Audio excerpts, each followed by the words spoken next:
Great, thank you. It's really nice to be here. So as Stefania mentioned, my name is Sarah Brennan, and I work for the Water Resources Program at NASA. You're going to hear a lot of the same messages that you heard from Mary. So Mary works for the agriculture program, I work for water resources, and that means we're sister programs. We work together closely, our material overlaps, and the work that we try to do takes a very similar process. I admire also all of my colleagues that were up here earlier as they stood here for 15 minutes and could talk. That is not something I think I am capable of doing. There's an old joke that says, what is the difference between an extroverted scientist and an introverted scientist? And the extrovert is the one that stares at your feet when they talk to you instead of their own. And so that is still very much so alive and true at NASA, and so I will do my best today. So as I mentioned, my name is Sarah. I work for the Water Resources Program, and mostly when I make that introduction, I get at least one person that says, oh, cool, you're looking for water on Mars. And I say, no. Actually, I spend the majority of my time, all of my time, focused on Earth science and looking at Earth.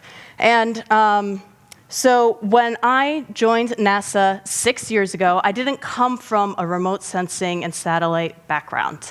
Water resources is my area of expertise, but there I was absolutely overwhelmed by the amount of information that NASA had that I didn't know about in my area of expertise, in water resources.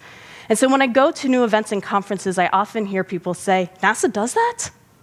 And I say, yeah. And I know that they're thinking that because I was in that same situation 6 years ago when I joined. So as I joined a program that utilizes a full suite of capabilities, in the first week I learned 3 oddly specific but totally fascinating capabilities that NASA has. And so just wanted to mention them very quickly here before I dive in. So the first one I learned is that as water moves around the planet, specifically in groundwater aquifers over large masses of area, that changes the gravitational pull of Earth. Water changes Earth's gravitational pull. How about that for power? That's pretty cool. I also learned that satellites from 400 miles up in space can tell us what soil moisture is on the ground. And thirdly, I learned that satellites can help better inform water availability in streams by monitoring dust in the mountains. And I'll come back to that later and talk a little bit more about it. So yeah, it was a very, very interesting first week at NASA. And I'm still amazed today at what we can learn from the perspective of space. Right now, NASA has 23 satellites looking down on Earth to help us better understand Earth systems. We've been observing Earth systems for decades. We observe the atmosphere, we observe land, we observe the oceans, and we observe water. And because we're collecting those observations over time, it means we can identify change, and sometimes that is most evident when we can see it. Where am I pointing? There we go. So there is something shocking and also, if I can go back here one more. So there's something shocking and to me also terrifying about water level change during times of drought. The Colorado River supports 40 million people and large cities like Las Vegas, San Diego, and LA. It also supports 4 to 5 million acres of farmland in the Southwest. On the left side is Lake Mead. It was last at full capacity in 1999. The picture on the top is from 2020, and the picture on the bottom on the left-hand side is 2022. Right now, in July of 2022, when that picture was taken from our Landsat satellite, Lake Mead was at 27% of its full capacity. Similarly, Lake Powell on the right, which is just further upstream in the Colorado River, top picture is in 2020 again, bottom picture is 2022. Right now, it is at 23%. So in addition to water levels from space, we can also observe things like precipitation, snow cover, soil moisture, water quality, and evapotranspiration. If you want raw data and information about water resources, we have plenty of it. But humans do not make decisions based on one variable. We live and work in a complex system where the environment around us is constantly fluctuating and changing.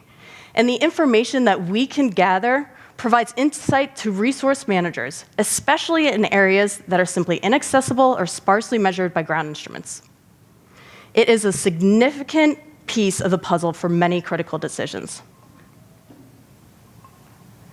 So just like Mary discussed for the agriculture program, at the very basic level, when talking about our water resources program, I like to start with why. Why does NASA have a water resources application area? On the surface, it seems relatively straightforward, that satellites collect data and make that data available so others can utilize it. But for integration into an already established decision-making process, as you know, it's not that straightforward.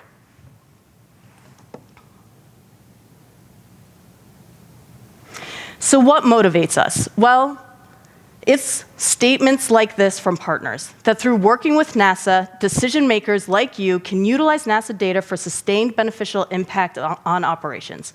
In this example, one of our partners from a winery operator in California would be able to better monitor irrigation needs and thus potentially make significant decreases to the overall farm's water consumption. This goes well beyond providing data. It is understanding user needs and requirements, understanding partner decisions, processes, and working with them collaboratively to identify the opportunities and values that Earth observations can bring to your work. And how do we do that? We start here. We start by talking to the data users. We start by listening. We want to know, what are the challenges you are facing? We want to know what decisions are being made daily that would be improved by more or better Earth data. We want to know what information would help decrease risk. So as Mary highlighted, these are pictures from the trip that the ESD director this summer took to Nebraska and Kansas. She went with other NASA scientists and program managers, visited farms and extension offices to start these discussions. Before we even start talking about what tools we can develop, we start with building partnerships to make sure the information is needed, and like Mary said, to make sure that it's helpful in addressing a challenge being faced.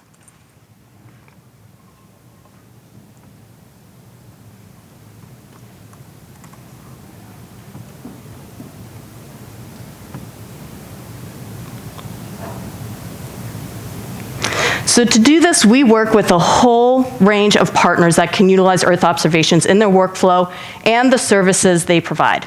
Partners range from individuals and small companies that directly access and use the information to large organizations that are information distributors. Our program foundation is co-development of solutions. Projects must have a clear partnership with an organization that will utilize the data. If there's no partnership from the start, we're not funding the work. At any given time, our Water Resources Applied Sciences program is supporting about 20 to 30 research projects, and they all follow the same process. First, we work with partners to identify needs and opportunities. Next, we collaboratively co-develop with the partner an effective way to improve access to and utilization of Earth observations. And finally, through the tool or the channel created, we support and enable sustained use of value-added Earth observations. So just quickly, I want to show you 3 examples of projects that are supported by the Water Resources Program. First up is the use of NASA data to improve snowmelt estimates in the Colorado River Basin. You may know that up to 80% of the surface water available in Colorado River is from snowmelt from the Sierra Nevada mountains. Historically, water managers would estimate when the snow would melt and therefore how much water is in the rivers using models predicting snowmelt mostly based from temperature. In sparsely gauged mountains, it's hard to monitor from the ground the influencing factors that cause snowmelt. So in addition to temperature, the rate at which snow melts is dependent upon how much sun is absorbed by the snow and the size of the snow grains. Remember in the beginning when I talked about dust on mountains? This is where it comes back. As you know, white color reflects light. Dark colors absorb light and heat. So if there's dust on the snow in the mountains, that area of snowpack is going to melt faster than predicted by any model simply using temperature alone. By monitoring from space how much sunlight is being absorbed by the snow in the mountains, we can improve snowmelt estimates by 1 to 3 weeks, allowing water resource managers in the Colorado River Basin to better plan for the water and more efficiently allocate the water that will be in their stream network. And I want to say thanks to the teams at the University of Colorado and University of Utah for working with the Colorado River Basin Forecast Center for this work. In the next example, my colleague Amber McCollum from NASA Western Waters Application Office worked with the Navajo Nation to help develop a web-based tool that would support the Navajo Nation's Water Resources Department deploy and manage water resources for their community.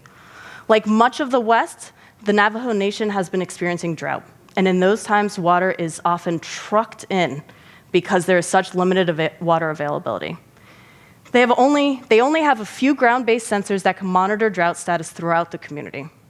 And together, NASA and the Navajo Department of Water Resources built the Drought Severity Evaluation tool hosted on Google Earth Engine so that Water Resources Department can see the areas of their community that are most affected by drought, allowing them to more efficiently deliver water and aid in the areas that need it the most. And building off the success of this drought evaluation platform, the team is now expanding the tool's capabilities to monitor crop health for the 212,000 acres of farmland that the Navajo Nation has.